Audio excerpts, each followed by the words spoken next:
300 million mistake.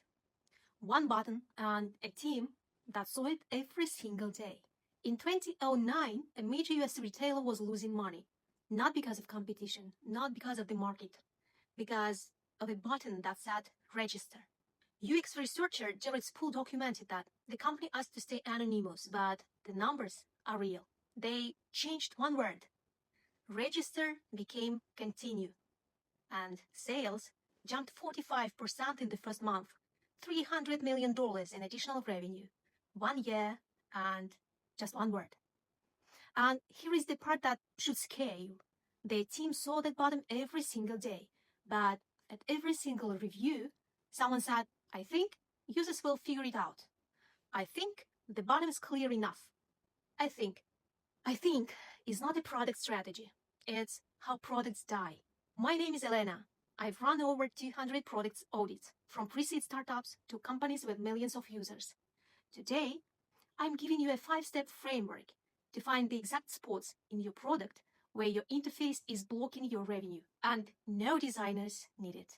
No agencies. No, I think. But first, the most important mindset shift. Most people still think UX is about aesthetics, clean fonts, modern visuals. That's a trap. UX is behavioral architecture. Every screen in your product is either a green light or an invisible wall. And here is what nobody tells you. Your interface is never neutral. It's either moving users forward your revenue or quietly pushing them to your competitor.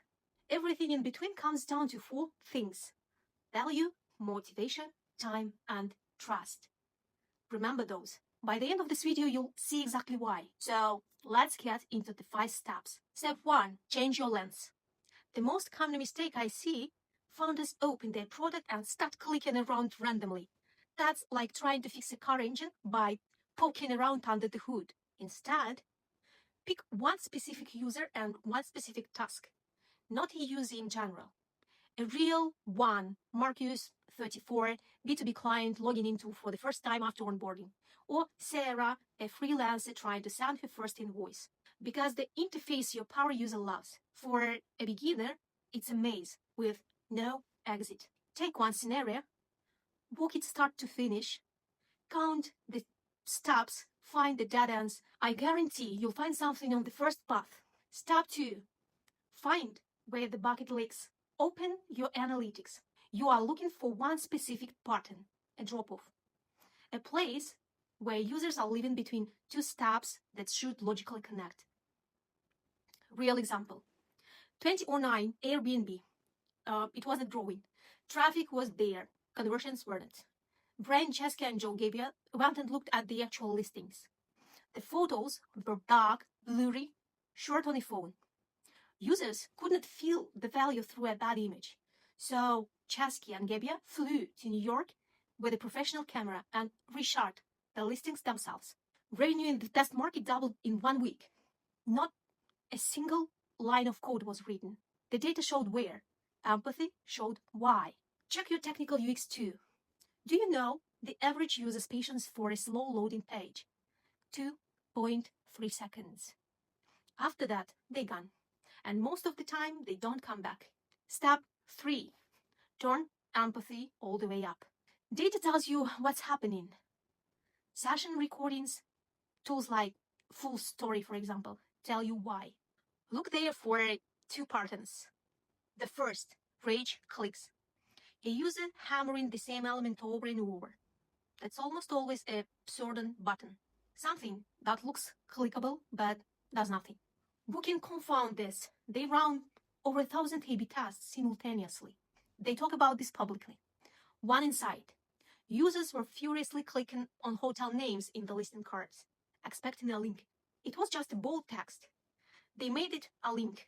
That moment became part of their product philosophy. Don't guess user behavior. Read it. Second pattern, dead zones. The cursor drifts, hovers, freezes. The user didn't understand your copy or your tooltip. Here is where that 4th element I mentioned comes in. Trust. Doubt kills trust. The moment the user thinks, wait, am I doing this right? You already lost them. Step 4, run the tight user test.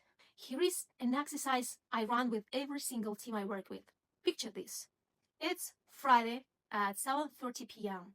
Your user has been on Zoom calls for 8 hours straight. Their brain is done and they open your product. That person needs to get it on the first try. Ask yourself just 3 simple questions. 1. Can they quickly understand what to do and easily undo a mistake if they make one? Or does your product punish every wrong step? 2. Does the interface help them not make mistakes in the first place? Real-time password validation is not a detail. It's the difference between I did it and I give up. 3, and this one matters most. What language are you speaking? In 2008, a balance campaign team was testing their donation page. 2 buttons. Sign up, VC learn more. Sounds minor, right? But sign up feels like a commitment. Learn more feels like an invitation. And learn more one. That single worksheet generated $60 million in additional donation across the campaign. One verb, but it gave motivation. So if your button says initialize repository sync instead of connect your folder, you've already lost to whoever wrote it simply. Step 5, translate interface pain into dollars. This is where most teams make the critical mistake. They do the audit, they get a list of 50 fixes, they hand it to the designer picks the easiest thing and changes a font size on a button. Because that's all a list of 50 items communicates. You as a product lead need a different language, product hypothesis language. The formula is simple. If we change element X, it will be easier for users to do action Y, and that will move metric Z by this much. Real example, Jason Fried from Basecamp has talked about this publicly. They had a feature comparison table on their pricing page. Data showed users were stalling there and leaving. They removed it, replaced it with one simple question. How many projects do you need? And the decision became easier. Not which plan is better, just how many do I need? Less cognitive load, less friction, higher conversion to paid. That's what product leadership actually looks like. Not I think this looks clean, but here is the hypothesis, here is the result. Remember that retailer from the beginning. Their team saw that register button every single day. Every day someone said, I think it's fine. They found the fix in one afternoon, just by looking at the data. But that afternoon took years and hundreds of millions of dollars to find, because nobody was looking. Everybody was debating. A great product is not one your team is proud of. It's one where users never feel friction. Define your user cases. Find the drop-offs in your data. Watch your session recordings. Connect UX to revenue, not aesthetics. And replace I think with the data shows. Drop a comment below. Which of the 5 steps have you ever actually done? I read every comment and trying to reply personally. Test me. And if you want to work through your product audit together, the link is in the description. Let's find exactly where your interface is costing you money. And see you in the next one. Bye.